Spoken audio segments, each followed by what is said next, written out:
Ito ang dahilan kung bakit naglakas loob na po akong lumabas at ilantad na ang buong katotohanan tungkol sa mga kasinungalingan na ipinakakalat ng pamunuan ng Iglesia ni Cristo sa pamamagitan ng binuo nilang organisasyon na kung tawagin ay mandirigma.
The most popular warrior in the Mandirigma group is Ka Maria Dolores Di Toledo Reyes or Dali Pisaras Toledo.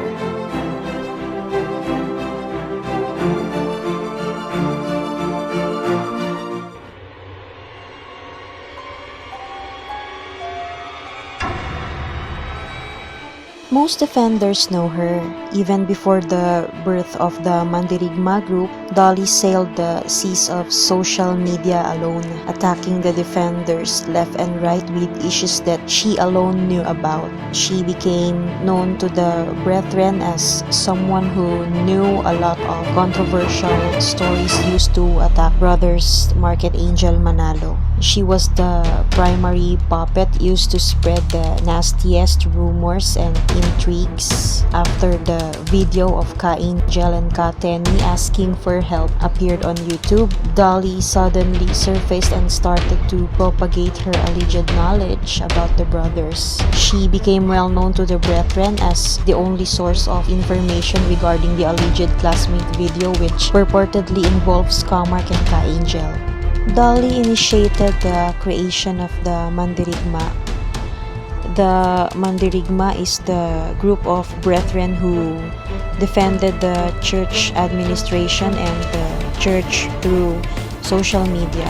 Dolly led them until they grew in numbers, and their mission was to attack the defenders in any way possible, and later on became an organization headed by Ka Arnel Tumanan. I considered Dolly as my best friend in Mandirigma. Our friendship and obvious closeness was very well known to the brethren and to our group. We shared a lot of secrets and highly classified mission orders that we must never go out to our group. Some of these missions were to follow the orders of the Sanggunian, particularly Ka Rolando Esguera and Ka Babylin Manalo. Of all the Mandirigma members, only I and Dolly got the chance to personally meet Ka Rolando and Ka Babylin because our roles were very sensitive in nature and vital to their operation. And because we were supposed to protect them, we purposely hid these mission orders from our co-Mandirigma team members and the brethren.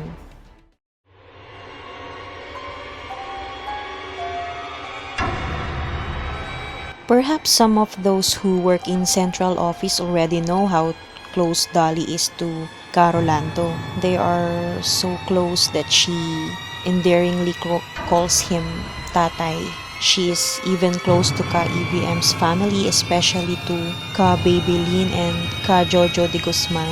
She is also well acquainted to Ka EVM's henchmen and the Sanggunian.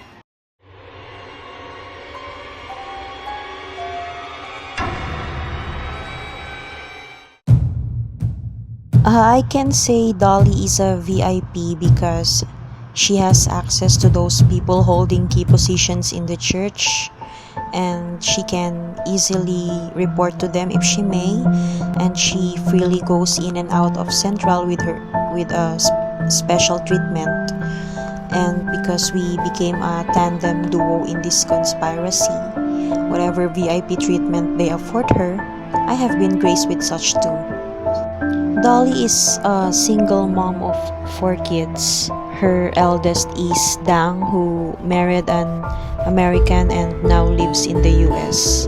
The remaining 3 kids are all staying here in the Philippines, and she lives with her second child, Desi, and her youngest, Joe Miguel.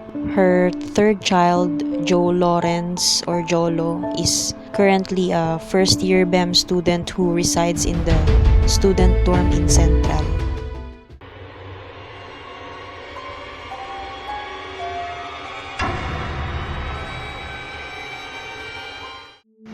I have been to her house a couple of times, which is a cute studio type with aircon. At first, I thought she had a job. I came to know her more in those times that I have stayed with her at her house. She said she was not able to go out freely and work normally because she was getting death threats, apparently from Comark and the defenders, which we know is not true at all. She claimed her house is what she can call a safe house because it is so far and so confusing to find.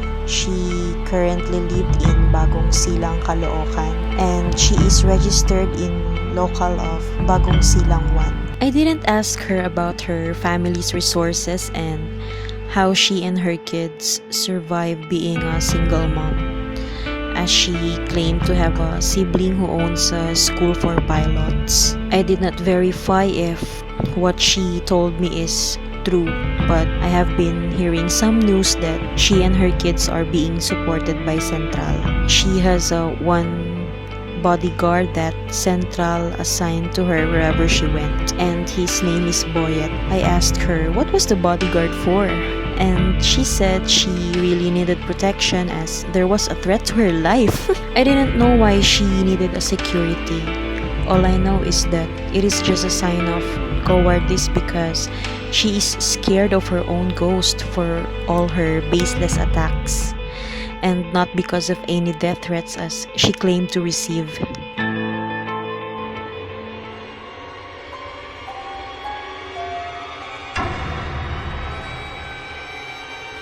Dolly is the type of person who would do anything just to support her kids since she separated from her husband.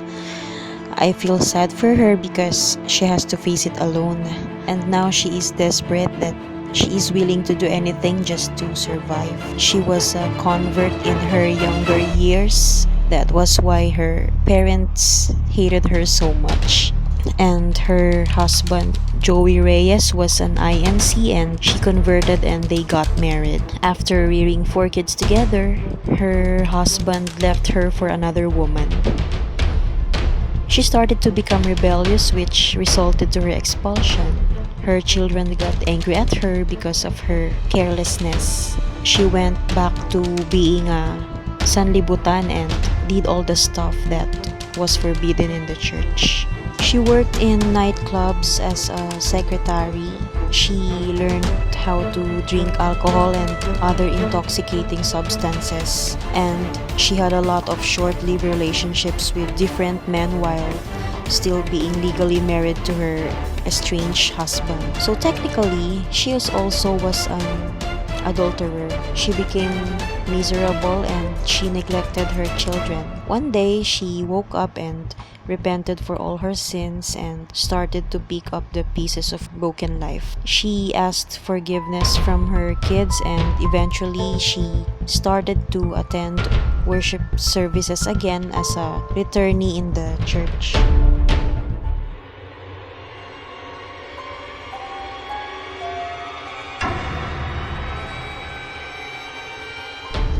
Just like me, who was forced to pretend as a mistress of Comark after being threatened of expulsion because I was caught red-handed as defender, Dolly also has her share of conditions to comply with.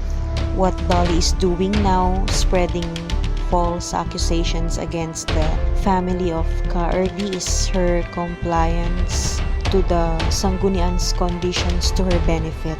She will be officially returned to the church roster provided that she will attack and discredit the Manalo brothers on social media.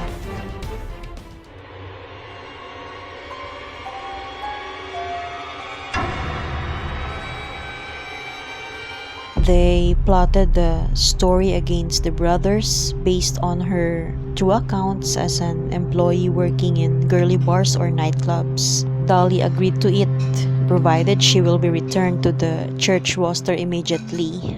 Not only that, Central cared for her and her family by providing them a safe house in Caloocan. She before lived in Pasay, but she moved to Bagong Silang, Caloocan as soon as she agreed to their plan to discredit the Manalo brothers. And they also supported her kids, and Ka-EVM even sponsored her son Jolo to study in SEM. And just recently, her youngest son Jolly will also be sponsored to enter the ministry. These are all the benefits that she received by the grace of the Sanggunian and the current church administration, provided that she will continue to destroy the Manalo brothers on social media.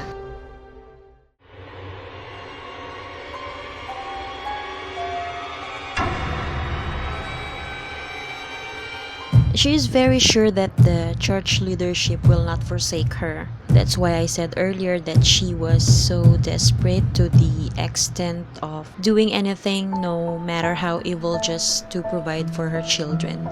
They used Dolly's background to start their evil plot against the brothers. As absurd as it is, out of the blue she became a witness to the brothers' alleged sexcapades. And because she claimed to have a lot of connections in club associations, this became their storyline that the brothers allegedly were regular customers in Classmate Bar.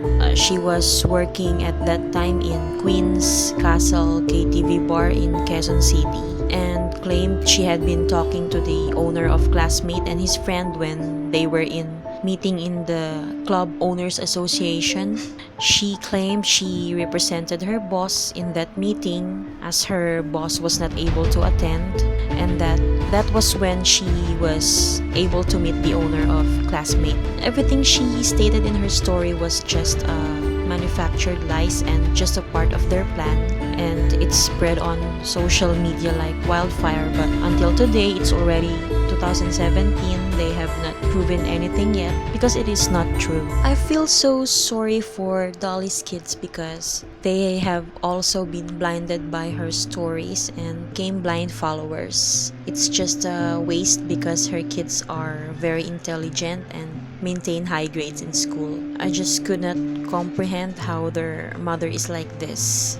Actually, her son Jolo and Kamark's eldest son Joshua became classmates when they were in elementary in New Era. Now, Jolo is 19 years old and is in his first year in the SEM, studying for free as he is sponsored by Ka-EVM himself.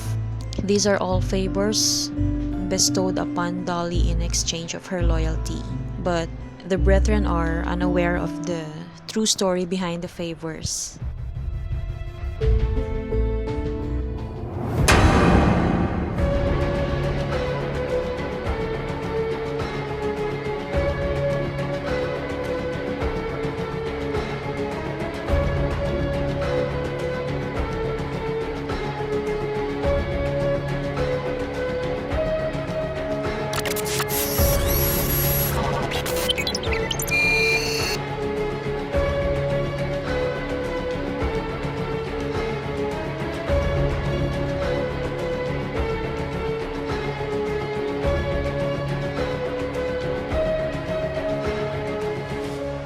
Takot pa po kayo sa Diyos, kung may natitira pa po kayong takot sa Kanya, Hanggang kailan po ba kakayanin ng konsensya niyo na makapanloko ng kapatid?